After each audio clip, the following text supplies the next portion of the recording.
Hello hello hello. तो कैसे हैं आप लोग?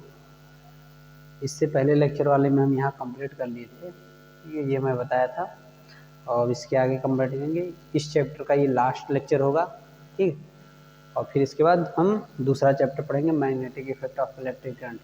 तो चैप्टर पूरा लगभग 3 घंटे की जगह आ जाएगा। उसके बाद रे ऑप्टिक्स आएगा, और जो ह्यूमन आई वाला है रे ऑप्टिक्स में ही कंबाइन करके पढ़ाएंगे।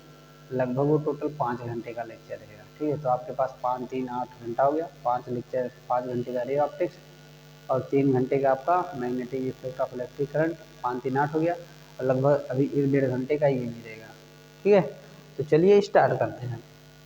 ये हमने बता दिया था आप लोगों को, इसके आगे हमें पढ़ना है, ठीक है। हाँ, ये भी हम पढ़ लिए थे, इसी पर देख रहे थे क्या कैसे कांस्टेंट और क्वेश्चन बताएं, उसको ध्यान से समझेंगे। हाँ देखो, यहाँ यहाँ पे क्या लिखा है, if N resistance are connected in parallel. क्या लिखा है, if N resistance are connected in parallel, each having resistance R, और सारे का रेजिस्टेंस क्या है, आर है। देखो ध्यान से लिखा है, देखो ऐसे रेजिस्टेंस है, एन रेजिस्टेंस है, कितना है, एन रेजिस्टेंस है, ठीक है, ऐसे डॉट डॉट करके एन है। और सारे रेजिस्टेंस आर हैं, क्या रेजिस्टेंस आर है। और रेजिस्टेंस आर तो पावर लेगा, क्या लेगा, पावर। देन की वोल्टेज, और सबके क्रॉस वोल्टेज क्या रहेगा, बी ही रहेगा। सबके क्रॉस वोल्टेज क्या रहेगा, बी, पैरेलल में। Then B same, then P equivalent क्या होगा। तो देखो ध्यान से, तो कह रहा है ये भी कुछ पावर लेगा, ये भी पावर कुछ लेगा। मान लो ये पावर P1 लिया, ये पावर P2 लिया, ये पावर P3 कंज्यूम किया। तो टोटल मिलके पावर कितना कंज्यूम करेंगे पैरेलल में, वो होता है एक। जैसे सबका रजिस्टेंस सेम है और सबके क्रॉस वोल्टेज है, तो सब सेम पावर सेम करेंगे, तो टोटल कितना हो जाएगा, NP। कितना हो जाएगा, NP। अगर n इक्वल रेजिस्टेंस है, मान लो ऐसे इक्वल रेजिस्टेंस है, ये हो गया। मान लो ऐसे डॉट डॉट करके ढेर सारा दिया है, ठीक है, n तक है। ये भी, इसका रेजिस्टेंस कितना होगा, आर। वो सारे रेजिस्टेंस आर है ना, तो आर, ये भी आर, ये भी आर होगा। तो ये कितना लेगा, P1 P2 मान लो P3, ठीक है। और सबके रेजिस्टेंस है, सब में पावर क्या जाएगा, सेम जाएगा, सब में पावर सेम जाएगा। तो टोटल कितना पावर कंज्यूम करेंगे, मतलब ये मिल के कितना पावर करेंगे, तो इनका जो इक्विवेलेंट आएगा पी, सीरीज में power same P by N हो जाएगा। क्या हो जाएगा, पी बाई एन, ठीक है। और देखो, power consumption N equal resistance in parallel N square time, then power consume in series, क्या लिखा है, power consume by N equal resistance in parallel. मान लो N equal resistance in parallel में लगा है, N square times that power consume in series if B is kept the same power. ऐसे ये कैसे लिखा है, कुछ नहीं है, कह रहा है ऐसे मान लो पैरेलल में था, क्या था, पैरेलल में। तो पैरेलल वाला क्या कंज्यूम करता है, पैरेलल वाला पी सीरीज में करता है एन पी, और पैरेलल सीरीज में क्या होता है, power consume P by N होता है। तो इन दोनों को ऊपर नीचे ऐसे डिवाइड कर लो पैरेलल और सीरीज में, तो क्या हो जाएगा, N P upon P by N.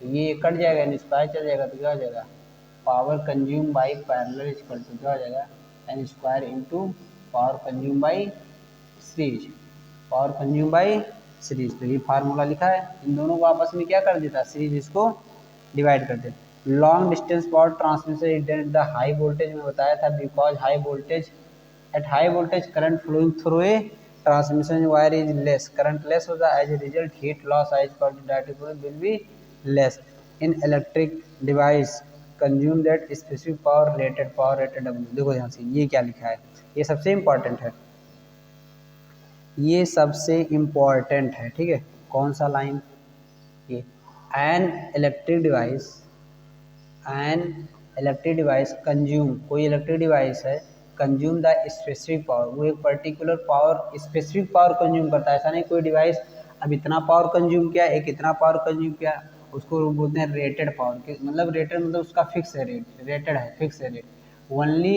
If run at a specific voltage, ठीक है, only if it runs at the specified voltage B S, ठीक है, ये स्पेसिफाइड वोल्टेज है।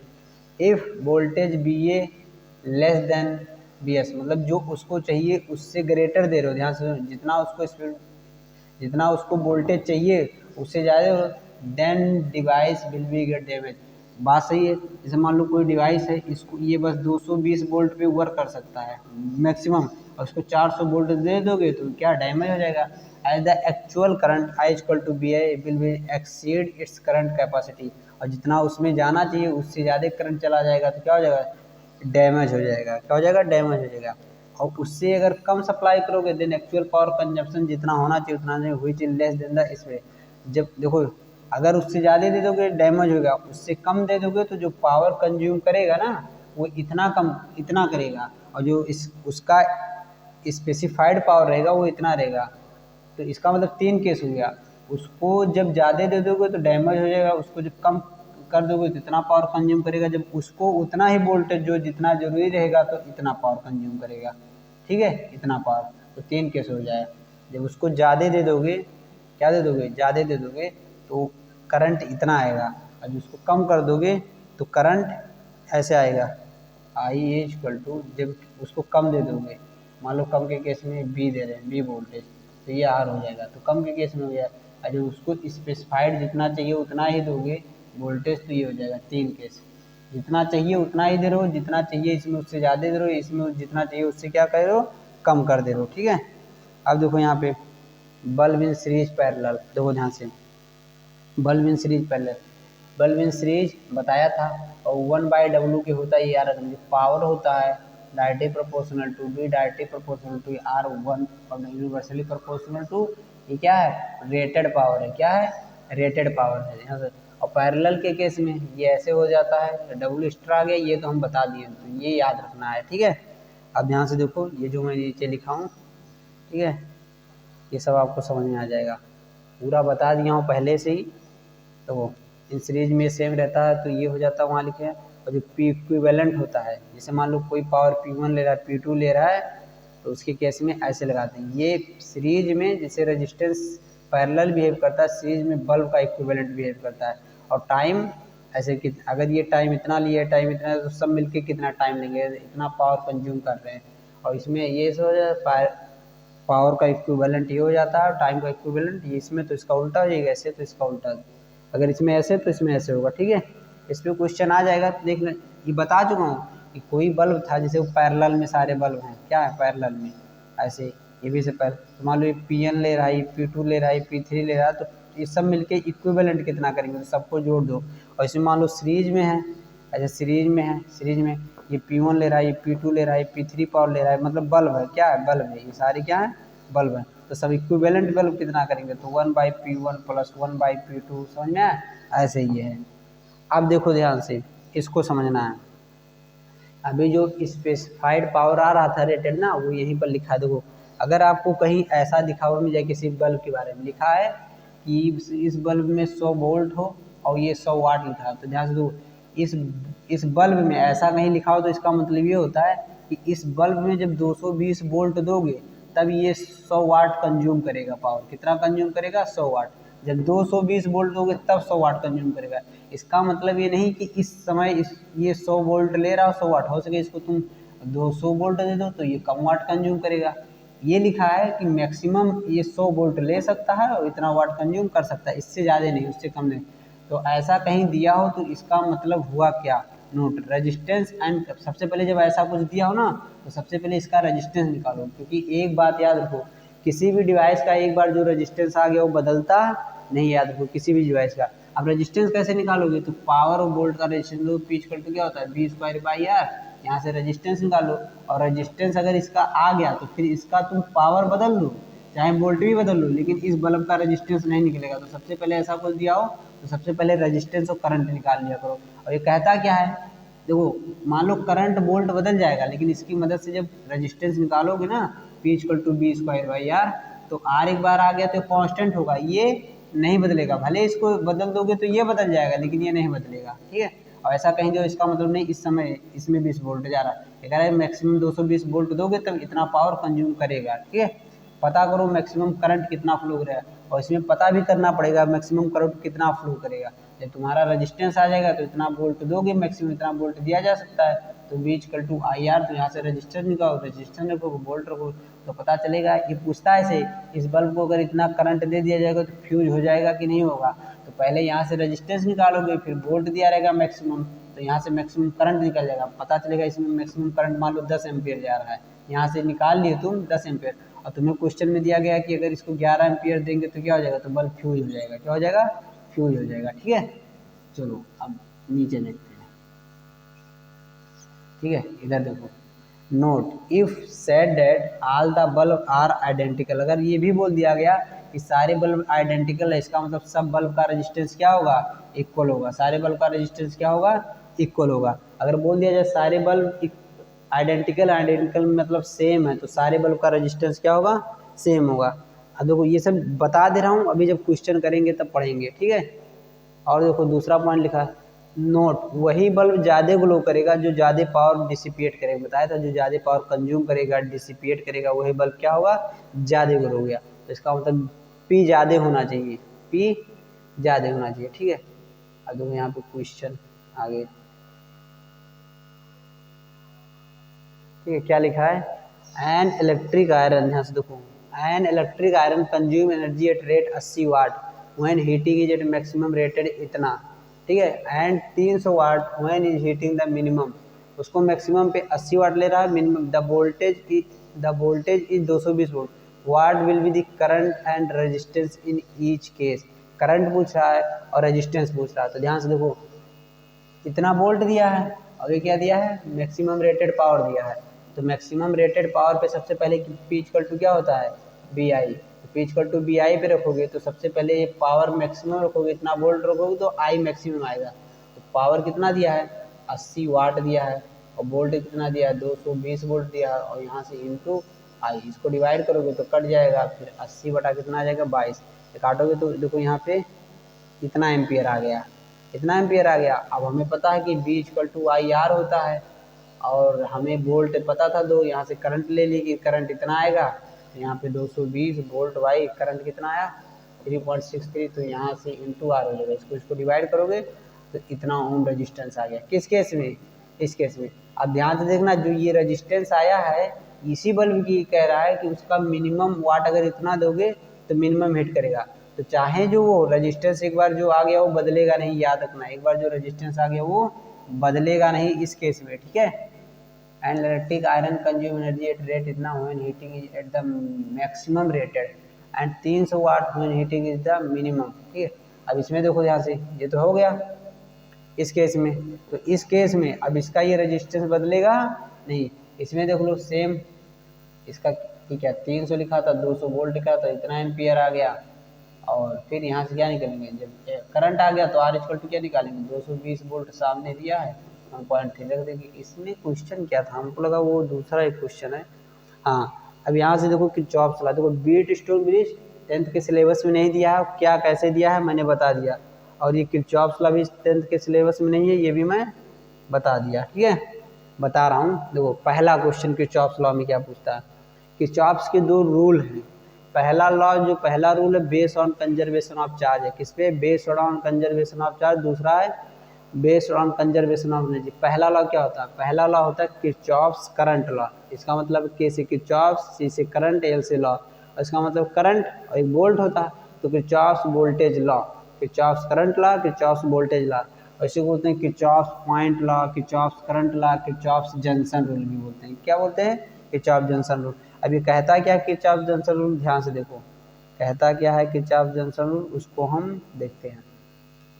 बहुत ही कुछ नहीं है। ठीक है, क्या कहता है, जैसे मान लो ये यहाँ पे पॉइंट ऐसे मतलब करंट आया यहाँ से, तो मान लो यहाँ से 10 एम्पियर करंट आया, क्या एम्पियर है, तो जितना करंट आ रहा है, तो मान लो यहाँ से एक तार ऐसे गया, एक तार ऐसे गया, एक तार ऐसे गया, बताओ जितना करंट आएगा 10 एम्पियर, तो कुछ इसमें जाएगा, कुछ इसमें जाएगा, कुछ इसमें जाएगा। इसका मतलब इन तीनों को जोड़ोगे तो करंट कितना आना चाहिए, 10 एम्पियर, क्योंकि ये 10 एम्पियर यहाँ से दे रहा तो जाएगा भी तो 10 एम्पियर।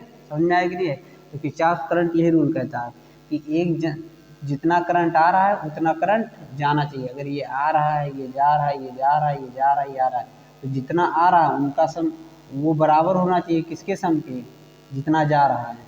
ठीक है, तो बराबर होगा जितना जा रहा है। इसका मतलब सबका सम कर दोगे तो क्या हो जाएगा, 0। क्यों, देखो दो यहाँ से जो मैं बोल रहा हूँ कि जितना, जैसे यहाँ पे एक ये करंट आ रहा है, एक ये करंट आ रहा है, ठीक, तो I1 plus I4 equal to बराबर होगा किसके, I2 plus I3 plus I5 पे। मतलब इनका सम और इनका सम एक दूसरे के क्या होगा, बराबर होगा। लेकिन सब का सम क्या हो जाएगा, जब ये भी इसके बराबर ये भी इसके बराबर, इसका मतलब जब ये पूरा इधर भेजोगे I1 प्लस I4 और ये क्या हो जाएगा minus I2 plus I3 plus I5। तो यही तो I1 प्लस I4 यहाँ से निकल के आया था। इसका मतलब जितना ये था इतना माइनस कर दो क्या हो जाएगा, जंक्शन पे जीरो हो जाता है। जब सबका एक साथ सम कर दो तो वो जंक्शन पे क्या हो जाएगा, जीरो हो जाएगा। लेकिन अलग अलग सम करोगे तो एक दूसरे के क्या होंगे, इक्वल होंगे। क्या होंगे, इक्वल। तो ध्यान से देखो यहाँ पे क्या लिखा है, ऊपर क्या लिखा है, इट इज स्टेट एज कि सब point, it is state at any electrical network the algebraic sum. Algebraic sum मतलब जानते हो, एक होता है वेक्टर सम, ठीक है, एक होता है एल्जेब्रिक सम जो बचपन से पढ़ते हैं। Of the current meeting at A point, किसी एक पॉइंट पर मीट कर रहा है, जैसे यहाँ पे आर ए जंक्शन, जंक्शन होता है इसीलिए इसका नाम है जंक्शन रूल। इज जीरो क्या हो जाता है, zero. Put in an other way, करा इसको अदर वे में, it simply means that total current leaving, जितना करंट लीव करेगा किसी जंक्शन पर, is equal to the current entering the junction. It is obviously true because there is no accumulation of charge. कोई charge का accumulation इकट्ठा नहीं होता, जितना चार्ज आएगा उतना चार्ज रहेगा, ठीक है, एक्स्ट्रा चार्ज पैदा नहीं कर सकते at junction of the network, ठीक है। तो अगर यहाँ से आई करंट जा रहा है इसमें देखो, तो अगर ये I1 I2 I3 I4 हुआ ना, तो आई मिल के बराबर होगा किसके, I1 plus I2 plus I3 और प्लस I4 के। यही जंक्शन का रूल है, किरचॉफ जंक्शन रूल, ठीक है। बस इतना जानना है, इसमें इससे ज़्यादा टफ आप लोगों से नहीं पूछेगा। क्वेश्चन पूछता है इसमें तो देखो यहाँ पे ये सब लिखा है कि वो सब बराबर जीरो हो जाए। देखो ध्यान से ये क्या कह रहा है, जो आता है अगर उसको प्लस ले लो, ध्यान सुनो, जो आ रहा है उसको प्लस ले लो, और जो आ रहा जो जा रहा है उसको माइनस ले लो, जो आ रहा है उसको प्लस ले लो, जीरो। तो ये I1 प्लस I4 ये बराबर हो जाएगा। एक ना जो आ रहा है, जैसे ये जा रहा है तो इसको प्लस ले लेना, तो जो जो इधर जा रहा है जंक्शन पर प्लस ना, जो जंक्शन से दूर जाएगा करंट उसको माइनस में इंडिकेट करना साइन, पूरा क्या हो जाएगा, बराबर हो जाएगा, ठीक है। अब देखो वोल्टेज वाला आ गए हम, ठीक है, ये भी उसी का दिया है। अब दूसरा लॉ आ गया, कौन सा लॉ, दूसरा law, Kirchhoff's mesh law, Kirchhoff's voltage law, Kirchhoff's loop law. क्या हो गया, लूप लॉ। ये क्या बोलता है, the algebraic sum of all potential difference across resistance cell in any close path in a network is zero. क्या कहता है, जैसे मान लो यहाँ पे एक रेजिस्टेंस है, यहाँ पर भी एक रेजिस्टेंस है, फिर बीच में बैटरी लगा है, फिर यहाँ पे ऐसे रेजिस्टेंस है, फिर ऐसे ऐसे, फिर मान लो यहाँ पे रेजिस्टेंस है, क्या रेजिस्टेंस है। तो कह रहा है इस रेजिस्टेंस का सम, इस रेजिस्टेंस का सम और इस बैटरी का वोल्टेज, इस रेजिस्टेंस का वोल्टेज है, जब एक सर्कल में से कंप्लीट घूम जाओगे यहाँ से यहाँ तक ऐसे, तो सबका पोटेंशियल क्या हो जाता है, जीरो हो जाता है। क्या हो जाता है, जीरो, ठीक है। अब इसको देखते हैं कैसे जीरो हो जाता है। तो it should be noted that algebraic sum of, it should be noted that algebraic sum of is the sum which take into account a plurality of the voltage drop। ये आपको समझ नहीं आएगा, सीधे सब छोड़ो, हमें इससे मतलब नहीं है, हमें पढ़ना क्या है, जो दक्षिणा लेवल पे आएगा उसको हम सीधे देख लेते हैं, ठीक है, इससे ज़्यादा मतलब नहीं है, अपने से काम करते हैं। ध्यान सुनो, ये मैं बताया था अगर करंट इधर फ्लो कर रहा, करंट के डायरेक्शन में जाओगे तो पोटेंशियल डिक्रीज होता है, कितने से, IR से। मतलब जब IR का मल्टीप्लाई करोगे तो मान लो 2 वोल्ट है तो 2 वोल्ट से डिक्रीज हो गया। करंट के अपोजिट डायरेक्शन में जाओगे, मतलब करंट फ्लो कर रहा है इधर और तुम चल रहे हो इधर, तो इतने से पोटेंशियल क्या होता है, बढ़ जाता है। और बैटरी में बताया था, बैटरी को जब ऐसे क्रॉस करोगे पॉजिटिव टू नेगेटिव तो पोटेंशियल माइनस ही से डिक्रीज हो जाएगा। बी को भी पोटेंशियल बोलते हैं, इसको भी EMF ऑफ द सेल मतलब पोटेंशियल ही होता है। और जब माइनस से निगेटिव जाओगे तो पोटेंशियल इतने से क्या हो जाएगा, जितना इसका रहेगा पोटेंशियल उतने से क्या होगा, बढ़ जाएगा। मतलब ये मैं कहना चाहता हूँ, जब किरचॉफ्स रूल ये पढ़ते हैं ना, किरचॉफ्स लॉ रूल, तो वहाँ पे काम आता है। ये तुम देखो करंट इधर आ और तुम इधर ही घूम गए, तो घूमने का डायरेक्शन है, तो जब तुम इसको क्रॉस करोगे, मान लो I1 है तो लिखोगे करंट और R लिखोगे तो ये माइनस डायरेक्शन लगाओगे। माइनस चिन्ह इसलिए लगाओगे क्योंकि करंट के डायरेक्शन में तुम घूम रहे हो तो इतना से पोटेंशियल घटेगा तो निगेटिव लगाओगे, ठीक है, क्या लगाओगे, निगेटिव, ठीक है। और जैसे देखो इधर घूम रहे हो तो जब इधर घूमोगे मतलब इधर से इधर ऐसे घूमते घूमते इस सर्कल में तो पॉजिटिव से निगेटिव जा रहे हो, सॉरी निगेटिव से पॉजिटिव जा रहे हो। और जब निगेटिव से पॉजिटिव जाते हैं, निगेटिव से पॉजिटिव तो पोटेंशियल बढ़ जाता है, तो इसको 10B लिखेंगे। जब सॉल्व करेंगे क्वेश्चन, अभी मैं बता रहा हूँ, ये देखो ध्यान से, जब सॉल्व करेंगे तब,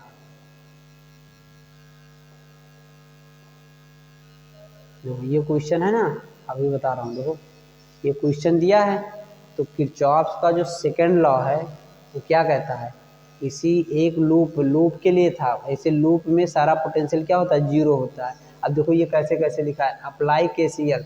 केसीएल का मतलब क्या होता है, किरचॉफ्स करंट लॉ। जितना करंट जाएगा वो जितना करंट आएगा उसकी क्या होगा, बराबर होगा। तो ये हो गया। अप्लाई केवीएल, केवीएल मतलब वोल्टेज लॉ। केवीएल का मतलब क्या होता है, वोल्टेज लॉ। फॉर लूप, जिसमें इस लूप के लिए तो ध्यान से सबसे पहले जब यहाँ से ये माइनस से यहाँ जाएगा, माइनस से प्लस की तरफ जाएगा, लिखेंगे -10। फिर ये I1 है, I1 प्लस I2 और इंटू क्या किया है, I1 प्लस I2 कहाँ गया ये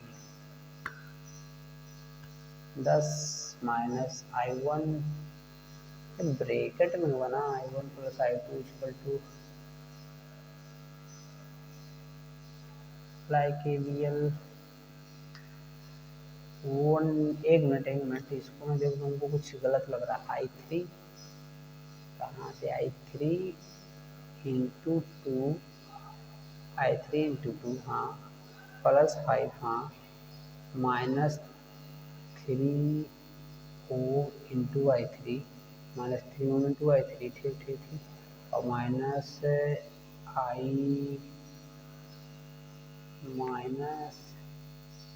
I2 equal to 0, I2 equal to 0। अच्छा ये कौन सा रेजिस्टेंस है क्या, I1, एक मिनट ये थोड़ा सा आपको दिक्कत लग रहा है, ठीक है। देखो ये जो यहाँ पर मिस्टेक था वो मिल गया है। यहाँ पे 2 ओम नहीं लिखा होगा मॉडल में, ये 2 ओम लिख लो सबके सब, ठीक है। देखो किरचॉफ्स लॉ क्या कहता है, किरचॉफ्स का 2 लॉ होता है।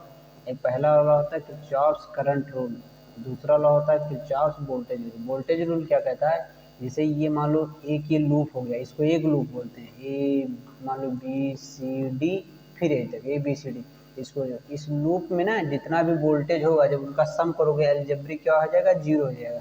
लेकिन जब अलजेब्रिक सम करोगे तो इस रूल के अकॉर्डिंग करोगे, ये जो मैं रूल लिखा हूँ क्या इस देखो, जब आई का इसका मल्टीप्लाई करोगे तो क्या आ जाएगा, वोल्ट देगा, इसका भी मल्टीप्लाई करोगे वोल्ट देगा, इसका भी मल्टीप्लाई करोगे वोल्ट। देखो यहाँ पे 2 ओम लिखा था, यहाँ पे 2 ओम मिस प्रिंटिंग हो गया था, ठीक है, वही मैं कंफ्यूज था क्या हो गया। फिर ये खुद वोल्ट है, ये भी वोल्ट होगा, समझे। तो ये ध्यान से देखो यहाँ पे क्या लिखा है, देखो तो पहले लूप में देख रहे हैं, apply Kirchhoff's law in loop first, ये जो पहला लूप है, देखो ये पहला लूप है ना फर्स्ट लूप में, तो क्या लिखेंगे, यहाँ से स्टार्ट करो जाना, यहाँ से स्टार्ट करो। तो देखो ध्यान से मैं बताया था, जब किसकी तरफ जाएंगे, देखो ध्यान से किसकी तरफ जाएंगे, अरे कहाँ गया ये, किसकी तरफ जाएंगे, एक मिनट,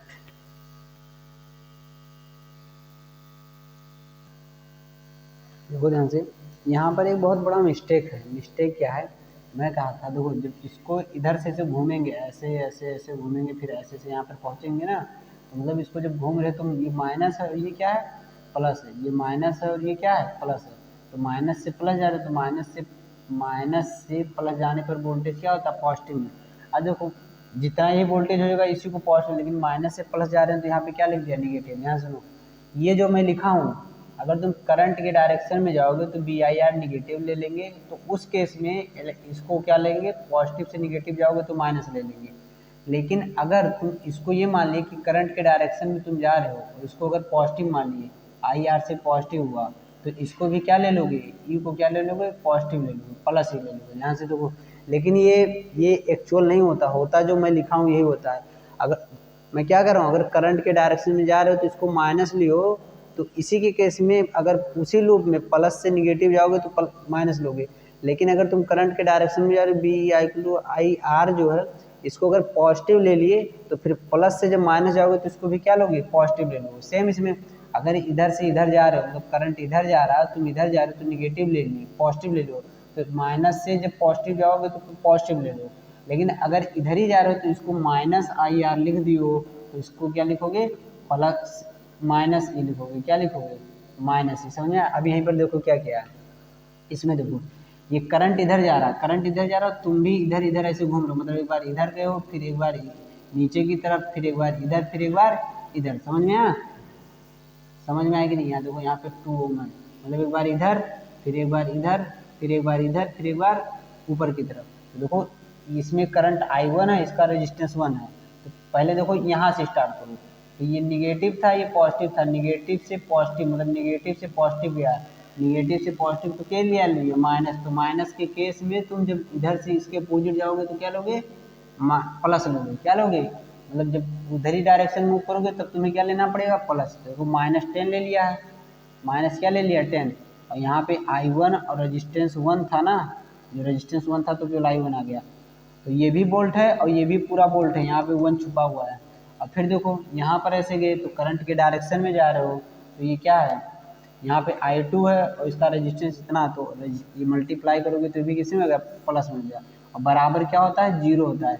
KVL रूल क्या कहता है, जब सब बोल्ट को जोड़ दोगे B1 plus B2 plus B3 किसी जंक्शन में जोड़ दोगे, सारे वोल्टेज को जीरो आ जाता है। और ये कैसे वोल्टेज है, हमें पता है I=R को जब मल्टीप्लाई करोगे तो वोल्टेज ही देगा, तो ये I हो गया, यहाँ पे R= कितना 1 है, ये I हो गया, ये इंटू R हो गया, तो ये भी वोल्टेज हो गया, ये भी वोल्टेज होगा और ये भी वोल्टेज है। तो सबको जब एल्जेब्रिक सम कर दोगे कितना हो जाएगा, जीरो।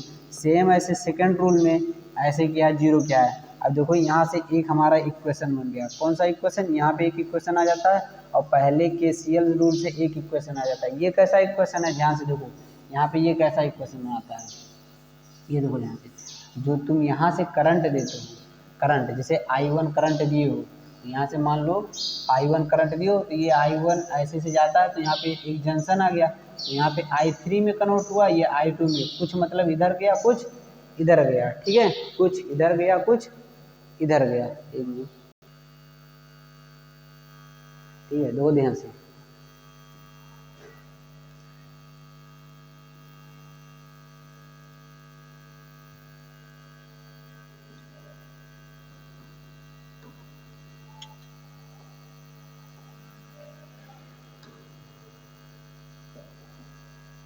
हाँ, तो ये जो I1 था, ये जैसे मान लो ये 10 एम्पियर था, तो ये 3 एम्पियर इसमें चला गया, मान लो अब बचा 7 एम्पियर इसमें आ गया। तो वो जो ये 3 और 2 डिवाइड हुआ है वो I1 का, तो मतलब ये दोनों इसी से तो आए हैं, तो I1 जो होगा इन दोनों का क्या होगा, सम होगा। क्या होगा, सम। तो आपको जब भी किरचॉफ्स का आ जाए वैसे आना नहीं चाहिए, ठीक है। तो पहला यहाँ से मिल जाएगा, और जब एक बार KVL रूल लगाओ, जितनी बार जितना लूप बनेगा, जैसे यहाँ पे कितना लूप बन रहा है, 2 लूप बन रहा है, कितना लूप, 2 लूप। जितना करंट डिवाइड होगा ना, एक बार करंट इसमें डिवाइड हो गया तो इस लूप में लगाएंगे, एक बार 2 करंट डिवाइड हुआ था इसमें तो 2 लूप लगाएंगे, ठीक है। हमको लग रहा है कि समझ नहीं आ रहा, तो यहाँ से मिल जाएगा हमें ये। तो इन दोनों को अब लीनियर इक्वेशन टू वेरिएबल पे पड़े हुए, तो यहाँ से करंट निकल जाएगा, हमारा ये करंट ऐसे आ गया। आगे देखो, ठीक है। अब देखो ये क्वेश्चन क्या दिया है, ये आप लोग जानो, ये पूछ सकता है क्योंकि ये ऑब्जेक्टिव पूछने लायक होता है। ऐसे देगा कि इस टर्मिनल का वोल्टेज इतना है, इस टर्मिनल का वोल्टेज 10 है, इस टर्मिनल का वोल्टेज 40 है, यहाँ इतना ओम है, ये इतना ओम है, ये इतना ओम। तो पूछेगा ओ पॉइंट मतलब बी मिड, ये बीच में आ रहा है, तो पूछेगा इस मिड पॉइंट का वोल्टेज बताओ। क्या बताओ, वोल्टेज बताओ। तो ध्यान से देखो ये वोल्टेज है, यहाँ पे भी कुछ वोल्टेज होगा, ठीक है। तो इसमें कोई करंट फ्लो करेगा, इसमें भी कोई करंट फ्लो करेगा, इसमें भी कोई करंट फ्लो। मान लो इसमें जो भी करंट फ्लो करो सबका जब सम कर दोगे, यहाँ पे जब इस जंक्शन पे सबका सम करोगे तो करंट कितना आना चाहिए, जीरो। किस रूल से, किरचॉफ्स करंट रूल से। उस क्या आना चाहिए, मतलब सबका जब सम करोगे, यहाँ पर भी इसका भी करंट, इसका भी करंट और इसमें का करंट, सबका करंट सम करोगे क्या आएगा, जीरो। अब I= क्या होता है, B=IR से लगाओगे तो I= क्या होगा, I= क्या होगा, I= होता है बी, और ये क्या होता है, पोटेंशियल डिफरेंस होता है। क्या होता है, पोटेंशियल डिफरेंस होता है। तो I= हो जाएगा डेल्टा B/R। तो हम क्या करते हैं, जब बी मिड का हमें पोटेंशियल डिफरेंस पूछता है, यहाँ बी मिड का, तो मान लेते हैं बी मिड का पोटेंशियल सबसे ज़्यादा है, सबसे ज़्यादा है। क्या है सबसे ज़्यादा, जब सबसे ज़्यादा है उसका मतलब जैसे पानी जिधर इधर बहुत ज़्यादा है, इधर कम है, तो पानी जिधर ज़्यादा होता है उधर से कम की तरफ फ्लो करता है। तो जब पोटेंशियल जिधर सबसे ज़्यादा होगा तो इसका मतलब इसका डिफरेंस किधर आएगा, इधर से इधर आएगा। ये भी पोटेंशियल होता है। तो इस केस में I क्या है, जैसे इसका I1 मान लो है, इसमें जो भी फ्लो कर रहा है, अब पोटेंशियल इधर से इधर फ्लो कर रहा है, तो इसका मतलब करंट इधर से इधर जाएगा, इधर से इधर। सब में करंट इधर से इधर जाएगा, सब में करंट इधर से जाएगा। ये हम मान लिए कि इसका ज़्यादा है, मतलब मान के चलते हैं, ठीक है। ज़्यादा है कि नहीं है वो हमें नहीं पता, लेकिन मान लेते हैं सॉल्व करने के लिए। तो क्या करेंगे, ऐसे लिखेंगे बी मिड -20 और नीचे क्या लिखेंगे 5R। तो इसका ये पोटेंशियल आ गया। ऐसे I2 मान लो इसमें है, तो I2 इसका है तो इसमें कितना आ जाएगा, प्लस कर लो, बी बिड माइनस 40 बटा कितना हो जाएगा, 4 ओम हो जाएगा। अब मान लो इसमें भी कुछ करंट जा रहा है, और करंट इधर क्यों जा रहा है, ध्यान से देखो, इसमें करंट इधर जाएगा, इसमें इधर जाएगा, इसमें इधर जाएगा। ये मान लो I1 है, ये I2 है, ये I3 है, I3 है, क्योंकि ये जो बीड मिड है इसको हम क्या मान लिए हैं, मैक्सिमम मान लिए कि बीड मिड मैक्सिमम है। तो इधर ज़्यादा पोटेंशियल और पोटेंशियल ज़्यादा से कम की तरफ फ्लो करेगा इधर से, और कम से ज़्यादा की तरफ फ्लो करेगा, उधर ही क्या फ्लो करेगा, करंट। क्या फ्लो करता है, करंट। ये इधर से इधर जा रहा है, ये इधर से इधर जा रहा है, ये इधर से इधर जा रहा है, ठीक है। तो इधर हो गया।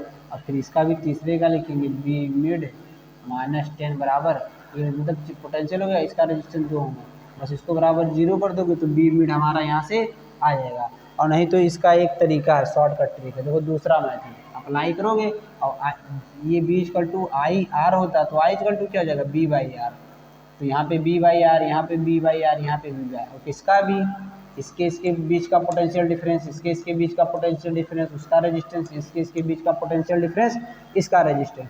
और बी मिड निकालना है ना, तो कुछ मत करो, अगर ये पूछ लेगा, ध्यान सुनो, पूछ सकता है, मैं 100% बताऊँ, बी मिड पूछ रहा है तो कुछ मत करो, सबका पोटेंशियल ले लो ये पर्टिकुलर, और उसके रेजिस्टेंस से डिवाइड करते जाओ, सबका पोटेंशियल ले लो, उसके रेजिस्टेंस से डिवाइड करते क्या चले जाओ, सबका पोटेंशियल ले लो, उसके रेजिस्टेंस से डिवाइड करते चले जाओ, और फिर सबके रेजिस्टेंस को 1/r में ऐसे करके लिख लो, ठीक है।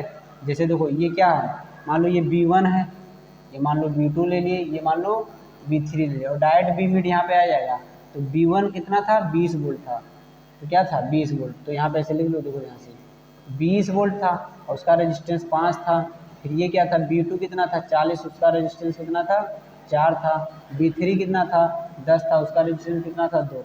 और यहाँ 1/5, ये बस 40 हटा दो, प्लस 1/4 लिख दो, प्लस 1/2 लिख दो, सॉल्व करोगे सीधे आंसर क्या हो जाएगा, आ जाएगा, ठीक है। आगे बढ़ते हैं, बस इतना। अब यहाँ से क्या थ्योरी, तो ये क्वेश्चन सॉल्व किया हुआ है, बैटरी देखो यहाँ से, ठीक है, इसके बारे में हमें ध्यान से देखना है। देखो आपको मैं बताऊँ, जो बैटरी होता है, बैटरी ऐसे जो बैटरी नहीं होता बड़ा सा बैटरी, इस बैटरी में जो ईएमएफ बनता है, ईएमएफ इलेक्ट्रोमोटिव फोर्स, ईएमएफ का मतलब इलेक्ट्रोमोटिव फोर्स हुई, इस बैटरी में इसके अंदर का कुछ रेजिस्टेंस होता है, इस रेजिस्टेंस को बोलते हैं इंटरनल रेजिस्टेंस। क्या बोलते हैं, इंटरनल रेजिस्टेंस, ध्यान सुनना। तो जो ये एक्चुअल बैटरी ईएमएफ बनाता है ना, तो ये रेजिस्टेंस क्या करता है, कुछ ऑफर करेगा, करंट घटाएगा। जब रेजिस्टेंस ऑफर करेगा तो करंट बनेगा, तो जब आई और इसका रेजिस्टेंस मल्टीप्लाई करोगे तो कुछ वोल्टेज से घट जाता है। तो जब बैटरी के बाहर जो टर्मिनल वोल्टेज आता है ना, तो जो हम बी लिखते हैं, ये बी टर्मिनल वोल्टेज है, और जो बैटरी एक्चुअल प्रोड्यूस करता है उसको ई बोलते हैं। ई जो बैटरी एक्चुअल बनाता है, लेकिन बैटरी का खुद का इंटरनल रेजिस्टेंस होता है, और जो करंट प्रोड्यूस होता है, जब उसको आई आर से मल्टीप्लाई करोगे तो उसका इंटरनल रेजिस्टेंस की वजह से इतना थोड़ा सा वोल्टेज क्या होता है, कम हो जाता है, और बैटरी के बाहर जो वोल्टेज मिलता है वो क्या होता है, बी होता है। समझ में आया कि नहीं, फिर से मैं एक बार बता दे रहा हूँ, ध्यान से सुनो। देखो जैसे मान लो ये एक बैटरी है, बैटरी में जो एक्चुअल वोल्ट बनाता है बैटरी, वो ईएमएफ कहते हैं, उसको ई से डिनोट करते हैं। क्या डिनोट करते हैं, ई। और बैटरी के अंदर भी कुछ रेजिस्टेंस ऑफर होता है, उस रेजिस्टेंस के बैटरी को स्मॉल आर से डिनोट करते हैं, और इसमें करंट प्रोड्यूस होगा, और वो स्मॉल आर उस करंट को अपोज करेगा, और जैसे ही उस करंट को अपोज करेगा तो आई आर से मल्टीप्लाई करोगे तो वोल्टेज हो जाएगा। तो इतने वोल्टेज से वो क्या करता है, कुछ जो ईएमएफ एक्चुअल बैटरी, ये भी एक वोल्ट है, इस वोल्ट का नाम है अलग ईएमएफ, जो एक्चुअल बैटरी प्रोड्यूस करता है, और उसमें से इतना करंट माइनस कर दो तो ये बैटरी के इस टर्मिनल के बीच का जो हमें वोल्टेज मिलता है ना, वो ये वोल्टेज होता है। और ये एक्चुअल बैटरी का वोल्टेज, जो बैटरी वोल्टेज प्रोड्यूस किया, और बी जो हमें मिला, इतना क्यों मिला, क्योंकि इतना उसके इंटरनल रेजिस्टेंस की वजह से पोटेंशियल क्या हो जाता है, घट जाता है। अब ध्यान समझो, यहाँ पे ये क्वेश्चन आएगा, ठीक है। एक minute. Battery is a device that maintain potential difference. हाँ, बैटरी एक डिवाइस है जो पोटेंशियल डिफरेंस को मेंटेन करता है across two terminal A and B. अब क्या होता है battery, dry cell, secondary cell, जो भी जनरेटर हो गया, थर्मोकपल हो गया, डिवाइस, ठीक है, वगैरह वगैरह, और ideal battery, it is a ideal battery का मतलब क्या होता है, it is a divided maintain constant potential difference, मतलब हमेशा 10 वोल्ट कम ना हो, ठीक है। और इलेक्ट्रोमोटिव फोर्स ईएमएफ अभी मैं बताया, जिसको ई से डिनोट करते हैं, definition electromotive force is the capability of the system to make charge flow, जो बैटरी का पूरा कैपेबिलिटी है जो चार्ज फ्लो कराने में मूव करता है उसको बोलते हैं ईएमएफ, लेकिन जो हमें आउटपुट मिलता है वो नहीं होता है क्योंकि उसके इंटरनल रेजिस्टेंस घट जाता है। Definition it is the work done by the, इसको छोड़ो, इससे कोई मतलब नहीं है, हमें केवल पढ़ना है, कॉन्सेप्ट सीखना है, यही सब तो डिफिनेशन पढ़ते हैं। हाँ अब ध्यान से देखो यहाँ पर, जैसे ये जो आइडियल हमारा सेल होता है आइडियल वोल्टेज, ठीक है, इसका कुछ इंटरनल रेजिस्टेंस होता है, इसका इंटरनल रेजिस्टेंस, और हमेशा करंट किधर से किधर फ्लो करता है, हाई पोटेंशियल, हमेशा पानी किधर से ज़्यादा पानी रहेगा और जिधर कम रहेगा उधर फ्लो करेगा, तो क्योंकि पानी जो हाई पोटेंशियल पर रहता है उधर से लो पोटेंशियल की तरफ फ्लो करता है, ऐसे हमेशा हाई पोटेंशियल टर्मिनल से करंट फ्लो करेगा लो पोटेंशियल की तरफ, समझ में आया, लो पोटेंशियल की तरफ, इसीलिए तो ऐसे प्लस की तरफ से जाता है माइनस की तरफ आता है, ठीक है। देखो ध्यान से, cell in which there is no heating, देखो यहाँ पे नॉन आइडियल, ये आइडियल के केस में बताया, आइडियल कोई नाम की चीज़ नहीं होती है, ठीक है, बस केवल मान लेते कि अगर आइडियल होगा तो cell in which there is no heating, जब कोई हीट नहीं होगा तो इस सेल का कोई एनर्जी लॉस नहीं हुआ, और हीट कब नहीं होता है, जब उसमें कोई इंटरनल रेजिस्टेंस ना माना जाए, क्योंकि क्या होगा, आई स्क्वायर स्मॉल आर टी तभी तो लगेगा जब रेजिस्टेंस होगा, रेजिस्टेंस आइडियल सेल का मतलब होता है उसका इंटरनल रेजिस्टेंस जीरो, बस इतना समझो, आइडियल रेजिस्टेंस, आइडियल सेल का मतलब क्या होता है, इंटरनल रेजिस्टेंस उसमें जीरो हो, और जब जीरो होगा तो कोई हीट लॉस नहीं होगा, तो ये जो बैटरी बनाएगा एक्चुअल ईएमएफ, तब हमें एक्चुअल ईएमएफ मिलेगा भी, लेकिन एक्चुअली ऐसा होता नहीं है, हमें हमेशा नॉन आइडियल सेल ही मिलता है, cell in which there is a heating effect inside due to opposition of current flow internally resistance, यहाँ पे इंटरनली क्या होगा, रेजिस्टेंस, जो उसका इंटरनल रेजिस्टेंस होता है, ठीक है। देखो ये हमारा इस समय क्या बना, बैटरी, ऐसे बैटरी, और बैटरी जैसे बैटरी के बाहर जो वोल्ट तुम्हें मिलेगा आउटपुट, ये दूसरा, ये इस टर्मिनल का, तो इसका इंटरनल रेजिस्टेंस है, क्या है इंटरनल रेजिस्टेंस, अब देखो इंटरनल रेजिस्टेंस को आर से डिनोट करते हैं, internal resistance of a cell is defined as the resistance offered by electrolyte, अब ये इलेक्ट्रोलाइट क्या, बैटरी में जो पानी नहीं भरते हैं वो इलेक्ट्रोलाइट होता है, और उसी इलेक्ट्रोलाइट के द्वारा ऑफर किया जाता है, वही इलेक्ट्रोलाइट ही ऑफर करता है, किसको ऑफर करता है, रेजिस्टेंस को of the cell to flow of current through it. अब टर्मिनल वोल्टेज क्या होता है, देखो ये ईएमएफ ऑफ द बैटरी, जो बैटरी एक्चुअल वोल्टेज बनाता है उसको ईएमएफ कहते हैं, और उसके स्मॉल जो इंटरनल रेजिस्टेंस होता है, यहाँ से इसे करंट फ्लो करेगा, यहाँ से आई जाएगा, और आई आर की वजह से क्या, ये वोल्ट है तो इतने आई आर की वजह से कुछ वोल्टेज घट जाएगा, तो ई में से जब आई आर माइनस करते हैं तो हमें जो बी मिलता है इसको बोलते हैं टर्मिनल वोल्टेज, क्या बोलते हैं, टर्मिनल वोल्टेज। अगर यही इंटरनल रेजिस्टेंस ना हो तो आइडियल के केस में ए आर जीरो हो जाता है, तो हमें जो बैटरी ई बनाता है वही हमें मिलता भी है, लेकिन नॉन आइडियल के केस में इंटरनल रेजिस्टेंस होता है। अब टर्मिनल वोल्टेज का the potential difference between two terminal, देखो इसके और इसके बीच में कितना पोटेंशियल डिफरेंस आया of the cell in a close circuit, और क्लोज सर्किट हो when current is drawn from the cell, जब सेल से करंट फ्लो करे, तो देखो ये, अच्छा ये बताओ, ये हमारा वोल्टेज है जो हम लिखते हैं, नहीं, इनको मिला के पहले इनके बीच का, यहाँ से यहाँ के बीच का जो पोटेंशियल डिफरेंस आएगा उसको बोलेंगे, यहाँ के बीच का पोटेंशियल डिफरेंस नहीं बोलेंगे, क्योंकि ये पूरा बैटरी का पार्ट है, ये पूरा क्या है, बैटरी के अंदर का रेजिस्टेंस है, ऐसे पूरा बैटरी के अंदर का रेजिस्टेंस, ठीक है। अब ध्यान से देखो, इसका मतलब इसमें इक्विवेलेंट रेजिस्टेंस कितना है, एक आर है, एक आर है, तो आर इक्विवेलेंट इतना हो जाता है, तो करंट कितना होगा, तो आई इक्वल टू क्या होता है, बी बाई आर होता है, और आर इक्विवेलेंट अगर लिखोगे तो बी को क्या लिखोगे, ई लिखोगे, यहाँ पे हमारा ई है, और आर इक्विवेलेंट कितना हो जाएगा, आर वन प्लस, ठीक है। अब इसमें सीखना हमें क्या है, ये तो ये केवल देखने के लिए था, ये केवल क्या था, देखने के लिए, हमें सीखना क्या है, देखो यहाँ से हमें सीखना क्या है, यहाँ पर ये सीखना है, जो ये फार्मूला बन के आया है, ये जो फार्मूला बना है ना, ये फार्मूला, ये आई इक्वल टू ई बाई, ये जो एक्सटर्नल रेजिस्टेंस होता है जो इंटरनल रेजिस्टेंस को जब मल्टीप्लाई करोगे तो ई इक्वल टू क्या हो जाएगा, ये आई आर हो जाएगा, और plus I into small r हो जाएगा, समझ में आया, ये जो हो गया, ठीक है। अब इसके बारे में हम 4 केस पढ़ते हैं, और जो यही आई आर होता है ना, यही हमारा वोल्टेज होता है, terminal voltage B A B, ठीक है। अब इसके बारे में हम 4 केस पढ़ते हैं, वो 4 केस क्या है, ध्यान से सुनो, वही 4 केस हमें जानना है, इससे हमें कोई मतलब नहीं है, इससे क्वेश्चन नहीं पूछेगा, और 4 केस बस हमें जानना है। जिसके पास मॉड्यूल है वो ध्यान से देखेंगे, 4 केस यहाँ पर लिखा हुआ है, और ये 4 केस जो यहाँ पे लिखा मैं उसका समरी लिख दिया हूँ, ध्यान से देखो। तो पहले 4 केस पढ़ ही लेते हैं अच्छे से, ठीक है। देखो ध्यान से, 4 केस। पहला केस लिखा है ये नॉन आइडियल केस के लिए होता है, क्यों? आइडियल केस में ये आ रहा है या नहीं, तो ये सब बवाल ही खत्म हो जाएगा। जब पहला case battery act as a source, जब बैटरी सोर्स की तरह एक्ट करे, मतलब जब बैटरी क्या हो रहा होगा, डिस्चार्ज हो रहा होगा। जब बैटरी डिस्चार्ज होगा तो ऐसे ये बनेगा, क्या बनेगा, ऐसे। अब ध्यान से, जब बैटरी डिस्चार्ज होगा तो उस केस में क्या होगा, बैटरी जब डिस्चार्ज होगा तो ये बताओ, डिस्चार्ज होने का मतलब उसमें से धीरे धीरे चार्जिंग खत्म हो रही है, तो इसका मतलब जो अंदर का ई है, जो अंदर के बैटरी का ई है, जो तुम्हें बाहर का बी मिलता है, ये क्या हो जाएगा, ये बैटरी का ई ज़्यादा होगा। डिस्चार्ज होने का मतलब ये ज़्यादा है, तभी तो ये वोल्टेज सप्लाई कर रहा है बाहर वाले सिस्टम को, तो ये ज़्यादा होगा, समझ में आया?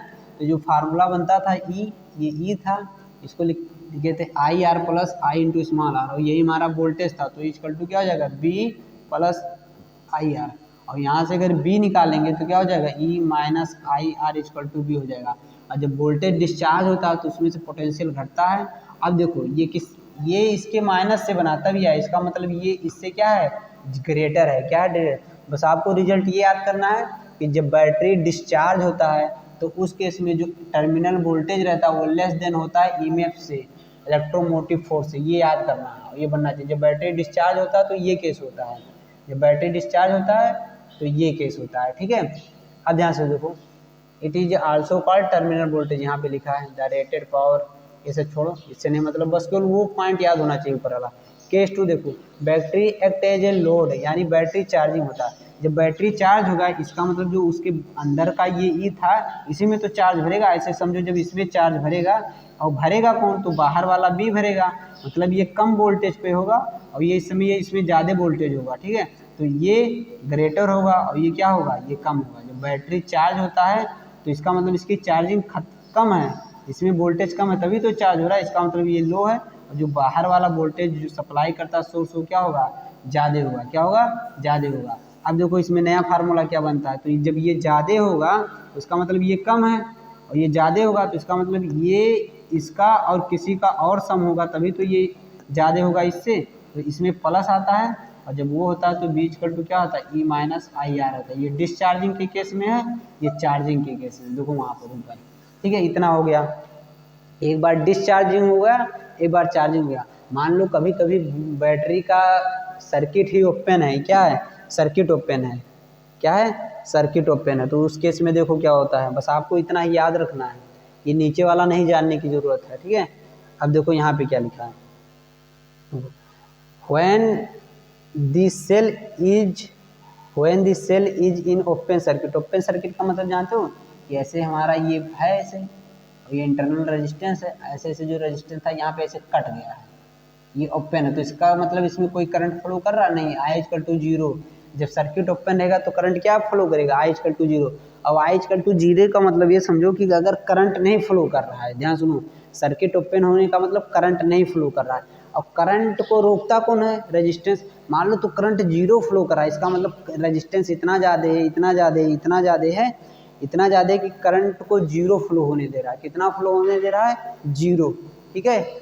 क्या कर रहा है, करंट को, देखो इनडायरेक्ट मतलब है, देखो when the cell is in open circuit, open circuit होगा तो करंट नहीं फ्लो होगा, तो ओपन सर्किट का मतलब कि रेजिस्टेंस बहुत ज़्यादा ऑफर हो गया, तो बस यही फार्मूला याद करना, I equal to E by R plus R. तो अगर ये रेजिस्टेंस बहुत इनफाइनाइट हो गया तो किसी चीज़ को इनफाइनाइट से भाग दोगे तो करंट ही क्या आएगा, जीरो आएगा, और आना भी चाहिए। आर इनफाइनाइट का मतलब क्या हुआ, रेजिस्टेंस इतना ज़्यादा कि करंट बिल्कुल ना फ्लो करे, मतलब करंट जीरो हो जाए। तो इस केस में अब तुम खुद सुनो, इस केस में ये बराबर कैसे हो गया, अब तुम खुद सुनो, अगर तुम्हारा जो ये बैटरी है ई, अगर इस ई में से कोई भी करंट नहीं फ्लो कर रहा, तो जितना वोल्टेज यहाँ पर तुम्हें मिलेगा उतना वोल्टेज बी का तो भी मिलेगा। लेकिन अगर तुम्हारा यहाँ से कोई करंट फ्लो कर रहा है, तो ये इसके बराबर नहीं होगा, समझ में आया, ये इसके बराबर कभी भी नहीं होगा। अब मान लो तुम्हारा जो बैटरी उसमें से कोई नहीं करंट फ्लो कर रहा है, तो बैटरी में जितना पोटेंशियल है वही बोलोगे इसका ये टर्मिनल पोटेंशियल है। लेकिन बैटरी है उसमें से कुछ करंट फ्लो कर रहा है, तो बैटरी का पोटेंशियल और जो करंट फ्लो गया वो दोनों अलग अलग तो होगा ही होगा। समझ में आएगी नहीं। अब चौथा केस देखो, when cell is short circuit, जब सेल का शॉर्ट सर्किट हो जाए। सेल का शॉर्ट सर्किट मतलब जानते हो, शॉर्ट सर्किट मतलब रेजिस्टेंस जीरो हो जाए, करंट खूब फ्लो हो। शॉर्ट सर्किट मतलब रेजिस्टेंस जीरो हो जाता है। अब ये कैसे होता है हम बताएंगे। तो इस केस में I इक्वल टू आर हो जाता है, this current is very large and और आर इज वेरी स्मॉल। इस केस में करंट बहुत लार्ज हो जाता है। देखो आर इनफाइनाइट का मतलब करंट जीरो, और रेजिस्टेंस बहुत कोई चीज़ जीरो होगा मतलब वो बिल्कुल रेजिस्टेंस जीरो ऑफर करेगा, तो उसमें से करंट ऐसे भरभरा के खूब जाएगा, बहुत large amount of current flow होगा। बस यही पूछेगा जब सर्किट ओपन रहता है तो रेजिस्टेंस क्या रहता है और करंट क्या रहता है, ये टर्मिनल और ईएमएफ के बीच में रिलेशन क्या रहता है, चार चीज़। तो यहाँ पे मैं ये चारों चीज़ लिखा हूँ। अब देखो जो लिखा है उसको बताने में तो मुश्किल होती है, मैं जो अपना नोट्स लिखता हूँ उसको बताने में आसान रहता है। इन केस ऑफ डिस्चार्जिंग के केस में रेजिस्टेंस जीरो नहीं होता है। जो ईएमएफ होता है सेल का वो ग्रेटर होता है टर्मिनल वोल्टेज से, ये पहला क्वेश्चन हो गया। और सेल सप्लाई द करंट, हाँ सेल क्या करता है, सप्लाई करता है करंट, तभी तो ये ग्रेटर होगा। तो करंट किधर से जाता है, करंट हाई वोल्टेज से लो वोल्टेज की तरफ जाता है। तो जब डिस्चार्जिंग होगा, डिस्चार्जिंग मतलब ये बैटरी इसको सप्लाई कर रहा है करंट, तो इसका मतलब ई ज़्यादा होगा वोल्टेज से ना, तभी तो ये सप्लाई कर रहा है। इस केस में इन केस ऑफ चार्जिंग का मतलब कि अब ये चार्ज हो रहा है, इसका मतलब बाहर से इसकी तरफ आ रहा है, तो इसका मतलब ये लेस देन हो गया। अब क्या होगा, सेल टेकिंग करंट, अब सेल करंट को ले रहा है, जैसे इन्वर्टर में एक बार चार्ज होता है एक बार डिस्चार्ज होता है। In case of open circuit resistance infinite हो जाता है, ये बराबर हो जाता है इसके, और करंट क्या हो जाता है, जीरो हो जाता है। In case of short circuit R less हो जाता है, ये ये एकदम जीरो हो जाता है, और करंट इतना मैक्सिमम के बराबर हो जाता है। अगर ये जीरो हो जाएगा तो फार्मूला जो बताया था I equal to E R plus R, तो ई स्मॉल आर, तो ये जीरो हो जाएगा तो I क्या हो जाएगा, ई बाई आर हो जाएगा। और देखो ध्यान से, ये I बहुत मैक्सिमम क्यों हो जाता है, ध्यान से सुनो। मैं तुम लोगों को बताया था जब इसको घटाओगे तो ये क्या होगा, बहुत बढ़ेगा, इसको बहुत घटा दोगे तो बहुत तेज हो जाएगा। और तुम्हें पता होना चाहिए जो I equal to E by R लिखते हो, ये रेजिस्टेंस बहुत छोटा होता है। जो बैटरी का इंटरनल रेजिस्टेंस होता है वो बहुत छोटा होता है, तो ये जो बहुत छोटा होगा तो लार्ज अमाउंट ऑफ करंट नहीं फ्लो होगा, large amount of current flow होगा ना। तो यही सब ये थ्योरी है, ठीक है, यही सब इसमें नहीं दिया है। ये चैप्टर हमारा लगभग ख़त्म होने वाला है, बाकी अब इसमें हमें कुछ फाइंड द करंट हुई चीज पासिंग थ्रू द बैटरी। तो कैसे फाइंड करोगे, करंट फाइंड करना है ना, तो पहले देखो करंट फाइंड करने के लिए देखो वोल्ट करंट रेजिस्टेंस फाइंड करने के लिए हमारे पास एक ही formula V equal to I R, लेकिन उस सर्किट में एक ही रेजिस्टेंस होना चाहिए, ठीक है, और उसी के क्रॉस वोल्टेज है। तो सबसे पहले देखो इसका भी इंटरनल रेजिस्टेंस दिया, इतना सोच के चलना। तो पहले जब इसका निकालोगे तो एक रेजिस्टेंस ये आएगा और एक रेजिस्टेंस इसका इंटरनल रेजिस्टेंस ये आएगा, यहाँ पे बैटरी लगा है और फिर यहाँ पर ये, तो इन दोनों को जोड़ोगे सीरीज में होगा, फिर आर इक्विवेलेंट आएगा, फिर वोल्ट पता चलेगा, जब डिवाइड करो तो आएगा। तो आर इक्विवेलेंट शायद इन सब का 1 आया है, और फिर ये 1 जोड़ोगे तो 2 आएगा, और आर आई इक्वल टू क्या होता है, बी बाई आर। बी कितना दिया था, 30 दिया था, 2 आया है, ठीक है। तो सॉल्व कर लोगे आ जाएगा, ठीक। आगे बढ़ते हैं, हम क्या करते हैं, आगे बढ़ते हैं। अब देखो भाई साहब इसमें क्या पूछ लिया है, फाइंड द करंट इज, हम बता दिए हैं सारे रेजिस्टेंस में स्टेप वाइज सॉल्व। देखो यहाँ पे ना एक ही ग्राफ बनाया है, लेकिन तुम ऐसे 4-5 तुम्हें बनाना पड़ेगा, स्टेप वाइज सॉल्व करने पड़ेगा और अलग अलग वोल्टेज निकालना पड़ेगा। ये अच्छा ये बताओ यहाँ पर ये क्या दिया है, ये इंटरनल रेजिस्टेंस दिया है, क्या दिया है, इंटरनल रेजिस्टेंस, समझ में आया, इंटरनल रेजिस्टेंस। ये सॉल्व करोगे तो आ जाएगा। अब ये वही बल्ब वाला बता दिया, इसमें बताना कौन सा बल्ब ज़्यादा ग्लो करेगा किस हिसाब से, इसे बताना। ये लिखा है जो मैं बताया था वहाँ से कौन कैसे बल्ब ग्लो पैरेलल सीरीज में, ठीक है, समझ में आया। चलो अब हम फटाक से, हमें बहुत क्वेश्चन करना है और बहुत भयानक तरीके से क्वेश्चन करेंगे। अभी देखना ये सब तुम लोग पढ़ लेना, ठीक है, ये सब। हाँ ऑब्जेक्टिव क्वेश्चन करना है मेन, तो हम ऑब्जेक्टिव क्वेश्चन पे क्या करेंगे, फोकस करेंगे, ठीक है। देखो ये इसका क्या पूछा है, the value of resistance, resistance की फार्मूला क्या होता है, आर इक्वल टू क्या होगा, बी बाई आई होगा। तो जहाँ का वोल्टेज लोगे वहीं का करंट ले, मैं बताया था जिसका रेजिस्टेंस उसी का वोल्टेज और उसी के क्रॉस वोल्टेज और वहीं का करंट होना चाहिए। तो ये वोल्ट है तो यहाँ का वोल्ट लो, तो यहीं का क्या लेना, करंट, ये नहीं यहाँ का वोल्ट लो पता लगे यहाँ का करंट लो। तो लिखो 1/1 रखोगे अरे सॉरी, वो करंट 0.01 है, ठीक है। तो देखो यहाँ पे R इक्वल टू रखोगे B/I, तो अगर B1 रख रहे हो, ये 0.1 रख रहे हो, तो इसको करोगे 10/10, डेसिमल हटाओगे तो कितना आ जाएगा 10, तो रेजिस्टेंस कितना आ जाएगा 10। फार्मूला कहाँ से समझ गया, जिसका रेजिस्टेंस उसी के क्रॉस वोल्टेज उसी का करंट, तो यहीं का वोल्टेज तो इसी का करंट हो, यहाँ का वोल्टेज तो इसी का करंट हो। समझ में आया? आगे देखते हैं, चलो। Work done to move 1 coulomb charge from 1 point to another point charge in conductor 10 volt, क्या बोलता है? देखो सबसे पहले बताओ, जो ये वोल्ट होता है B इक्वल टू W/Q, तो क्या ये W/Q बोला है? एक कूलाम चार्ज को इतना जितना वर्क डन है उसी W को वोल्ट बोलते हैं। इसका मतलब ये 10 वोल्ट आया, तो इसका मतलब क्या हुआ, एक कूलाम चार्ज को मूव कराने में 10 जूल एनर्जी खत्म हुआ था, तो 10 जूल आ गया। वर्क डन पूछा है, बताया था फार्मूला कैसे पढ़ना है, ठीक है।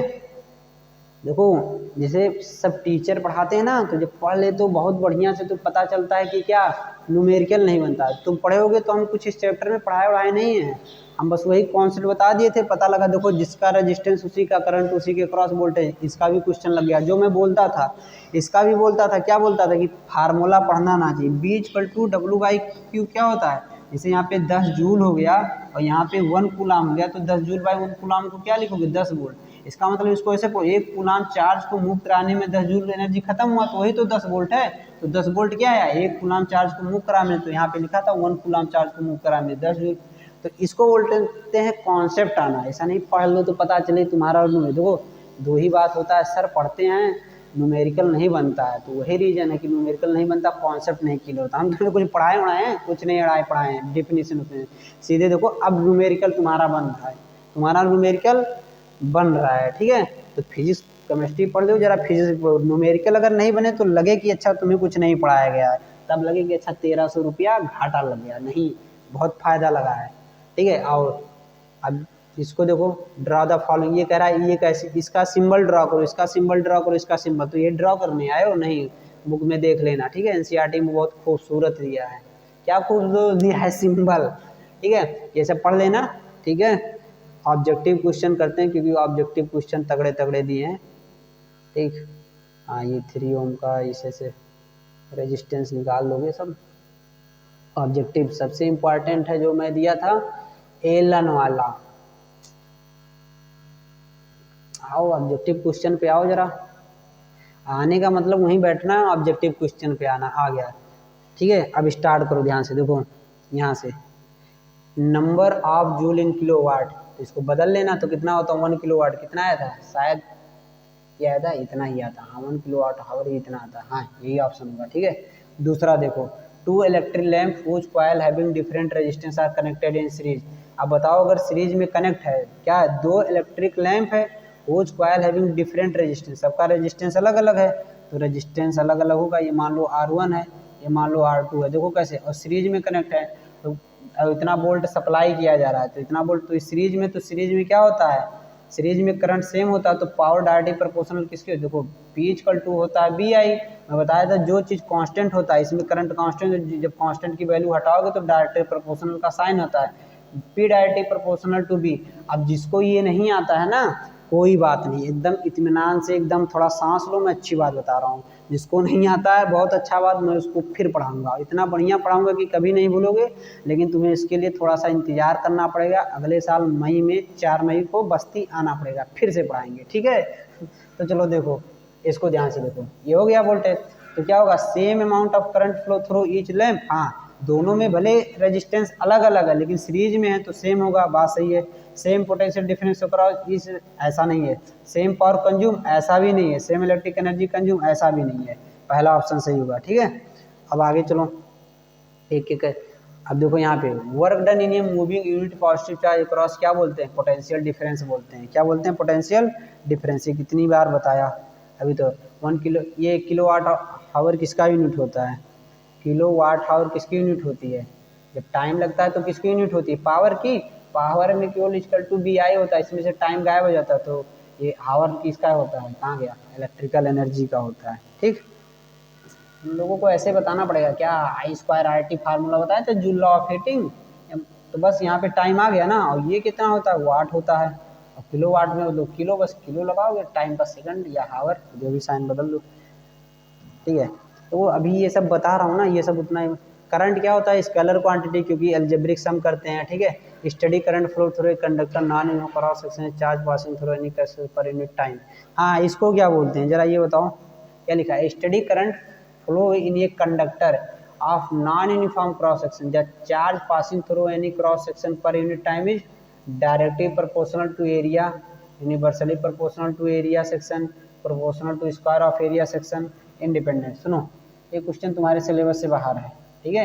या क्या पर नॉन यूनिफॉर्म क्रॉस सेक्शन, देखो तुम्हारे सिलेबस में जब कंडक्टर बनाते हैं टीचर तो ऐसे बनाते हैं, ऐसे करके। तो ध्यान से बनाओ, कभी तार हमेशा ऐसे, मतलब उसका क्रॉस सेक्शन एरिया जो होता है ये सेम होगा। मान लो मैं कोई वायर बनाऊं तो ऐसे करके बना दूँ, ऐसे करके, ऐसे करके ये वायर ऐसे। तो देखो यहाँ का क्रॉस सेक्शन एरिया अलग हो गया, यहाँ का क्रॉस सेक्शन एरिया अलग हो गया। इस केस में जो करंट होता है वो बाहरी कर जाता है, ठीक है। तो तुम्हारे आउट ऑफ सिलेबस से, तो इसको मत देखो। हाँ, अलग से मैं इसका एक वीडियो बना के भेज दूंगा, जिसको समझना होगा थोड़ा लंबा लगेगा समझाने में, ठीक है। ये क्या हुआ? What uniform wire stage by uniform the resistance change bye. देखो ये भी तुम मत पढ़ो, ये जब तुम यूनिट डायमेंशन 11th में पढ़ लोगे तब आएगा। ये दोनों क्वेश्चन मैं अलग से वीडियो बना के भेज दूंगा, समझ में आया? अलग से, लेकिन ऐसे नहीं बताऊंगा अभी। यहाँ पे देखो, हाँ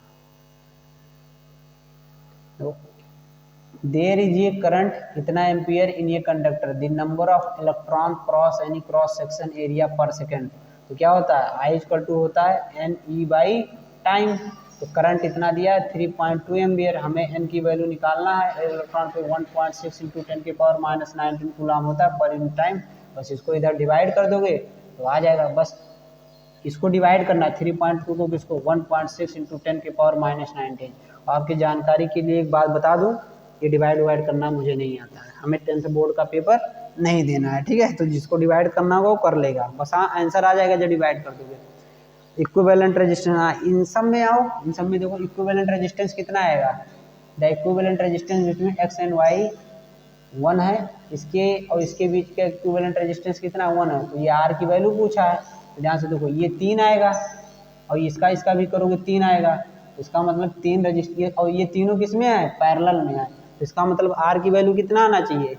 3 आना चाहिए। क्यों 3 आना चाहिए? ध्यान से देखो, ऐसे करोगे पैरेलल में है, ऐसे करोगे ये भी पैरेलल में, ये भी पैरेलल में, ठीक है। तो ये 3 है, ये भी 3 है, ये भी 3 है, और इस पूरे का बोला है कि इक्विवेलेंट रेजिस्टेंस कितना आना चाहिए? 1।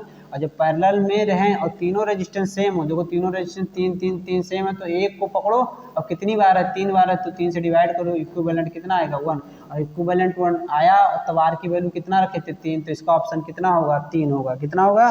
3। अब आगे आओ, ठीक है, इसको देखते हैं, ध्यान से देखना क्या लिखा है। In this circuit current flow through resistance 5 ओम। 5 ओम के थ्रू करंट कितना फ्लो करेगा?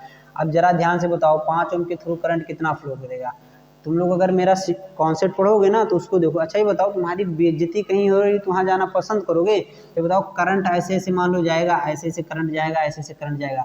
तो ये रेजिस्टेंस क्या करता है? करंट को देख तमाचा बहुत मार मारता है। तो करंट क्या कहेगा? हम भाई ऐसे ऐसे करके, ऐसे ऐसे करके ऐसे चले जाएंगे। तो इसमें 0 एम्पियर फ्लो करेगा। समझ में आया? करंट को रेजिस्टेंस क्या करता है? अपोज करता, मतलब उसका विरोध करता, मतलब समझो वो उसका दुश्मन है, ठीक है। हो सके कट्टा उट्टा के 47 भूसा वूसा में से निकाल के रखा हो, भाई लगे दाग में, तो करंट कहेगा भैया हम यहाँ से ऐसे ऐसे चले जाएंगे, ठीक है। तो यहाँ से क्या चलेगा? 0 एम्पियर। समझ में आया? हाँ 0 एम्पियर, ठीक है। सालक भैया के गाँव में ना कट्टा भूसा में से निकलता है, ठीक है। चलो आगे देखते हैं। A cell of negligible internal resistance, ठीक है। क्या कहा? ए सेल बताया था ना, जो सेल का एक इंटरनल रेजिस्टेंस हो तो कैसा उसको निग्लेजिबल कर दो, मतलब आइडियल हमें लेना। And EMF 2 volt is connected to ये सीरीज कॉम्बिनेशन इतना इतना इतना the potential difference across 3 resistance. अच्छा सिंपल सा क्वेश्चन है, यहाँ पे हम बना देते हैं। एक 2 ओम का है, एक 3 ओम का है, एक कितने ओम का है? 5 ओम का है। और वोल्ट कितना है? 2 वोल्ट है ये। 2 ओम का, 3 ओम का है, 5 ओम का। तो क्या पूछा है? The potential difference across 3 volt है। तो देखो 3 इसके अक्रॉस क्या पूछा? Potential difference. तो सबसे पहले जिसका रेजिस्टेंस हो उसी का करंट पता होना चाहिए। तो B = IR लगाओगे तो इसी का रेजिस्टेंस होगा, इसी का पहले करंट पता करोगे तभी ये फार्मूला लगेगा। ये नहीं पता नहीं तुम किसी का अलग वोल्टेज लोगो, अलग करंट, अलग रेजिस्टेंस, ऐसा नहीं होता है। अगर ऐसा कर दोगे तो ओम से चाचा गुस्सा आ जाएंगे। ओम से चाचा क्या करेंगे? गुस्सा आ जाएंगे। ये क्वेश्चन करते हैं, इसके बाद आगे क्वेश्चन करेंगे अगले लेक्चर में, ठीक है। लेकिन हाँ, अगले लेक्चर में पूरा चैप्टर मैं कंप्लीट कर दूंगा। तो यही क्वेश्चन बस बता के मैं बंद कर रहा हूँ। ध्यान से देखो कैसे, मैं थोड़ा सा इधर बता दूँ भैया लोग, दीदी गुस्सा होगे नहीं ना, तो वो क्वेश्चन देख ही लियो, ठीक है। बस मैं यहाँ पे बता दे रहा हूँ, ध्यान से देखो। सिस्टम, वो जो V equal to I R formula कहाँ कैसे कब लगता है, इतना तो अब समझ में आ गया होगा। और जिसको नहीं समझ में आया होगा वो बहुत अच्छी बात है मेरे लिए, क्योंकि अगले साल पढ़ने आना, अगले साल हम पढ़ाएंगे, हमें पैसा देगा, हमारा फायदा होगा, ठीक है। तो ध्यान से देखो, ये 2 ओम हो गया, ये 3 ओम हो गया, ये 5 ओम हो गया, 2 वोल्टेज दिया है। तो सबसे पहले सबको सम कर दो, तो सबको सम करोगे तो इसका इक्विवेलेंट रेजिस्टेंस कितना आएगा, इसका इक्विवेलेंट रेजिस्टेंस कितना आएगा, 5 3 8 2 10 ओम हो गया, ये 2 वोल्ट है और ये 10 ओम हो जाएगा। तो V equal to I R से लगाओगे तो यहाँ 2 रखोगे, करंट निकालना तो मेरा रेजिस्टेंस रखोगे 10, इसको डिवाइड करोगे 1/5, 1/5 का मतलब हो गया 0.2 एम्पियर। तो इसका मतलब इसमें 0.2 एम्पियर जा रहा है। अब बताओ ये किससे बना था, ये इन सब के सीरीज से बना था। जब सीरीज में बैक टू बैक जाओगे तो सब में करंट कितना आएगा, 0.2 आएगा। अब देखो इसी रेजिस्टेंस का करंट हमें पता चल गया, तो V equal to I R लगा दो, V equal to I R, तो जिसका रेजिस्टेंस उसी का करंट होना चाहिए। तो 0.2 करंट हो गया और 3 से मल्टीप्लाई करोगे, 2 3 क्या हो जाएगा, 0.6 वोल्टेज हो जाएगा। समझ में आया भैया लोग, दीदी लोग, ठीक है। बाकी अगले क्लास में मिलते हैं। अब बताओ न्यूमेरिकल बन रहा है कि नहीं बन रहा है। बहुत कम पढ़ाए हैं, लेकिन जितना पढ़ाए हैं बहुत तगड़ा पढ़ाए हैं। आपका न्यूमेरिकल बनना चाहिए, दक्षिणा का क्वेश्चन लगना चाहिए, ठीक है। बाय बाय, अगले क्लास में मिलते हैं।